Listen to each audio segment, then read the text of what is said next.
దీపావళికి wall hangings decor ఎలా తయారు చేసుకోవాలో చూద్దాం. ఈ రెండింటిని యూజ్ చేసి మనం ఈజీగా వాల్ హ్యాంగింగ్ తయారు చేసుకుందాం. ఈ రెండిట్లో ఏదైనా సరే ఒకటి యూజ్ చేసి మనం చేసుకోవచ్చు అనమాట. నేను ఇప్పుడు దీంతో మీకు తయారు చేసి చూపిస్తాను. ఇదిగోండి ఫ్రెండ్స్, ఇదిగో ఇలా మీ వాకిడికి సరిపోయేంత దారము 3 లేయర్స్గా తీసుకోవాలన్నమాట.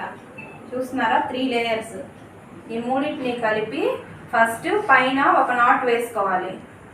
వాల్కి హ్యాంగ్ చేసుకోవడానికి మనం పైన ఒక నాట్ వేసుకోవాలన్నమాట.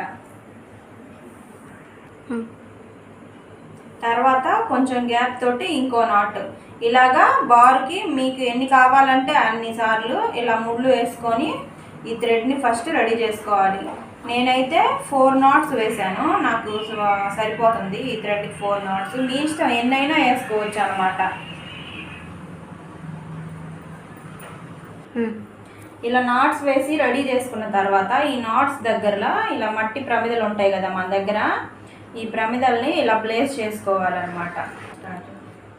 ఇలాగ హ్యాంగ్ అవుతుంది. ఈ విధంగానే 4 నాట్స్ దగ్గర మనం 4 ప్రమిదలను పెట్టేసుకొని ఇలా మీరు ఆయిల్ పోసే దీపం అయినా పెట్టుకోవచ్చు, లేదంటే ఇలా వాటర్ సెన్సార్ దియాస్ ఉంటాయి కదా మీ దగ్గర, అవి ఉన్న అవి అయినా పెట్టుకోవచ్చు అనమాట. ఇదిగోండి ఫ్రెండ్స్, ఇలా ఉంటుంది ఫైనల్ లుక్. అయితే వీడియో నచ్చిందా? మీరు కూడా ట్రై చేయండి. మీ ఇష్టం ఎన్నైనా పెట్టుకోవచ్చు అనమాట. నేనైతే జస్ట్ మీకు చూపించడానికని ఇలా కొన్నే సెట్ చేశాను. ఎలా ఉందో కామెంట్ చేయండి. బాయ్.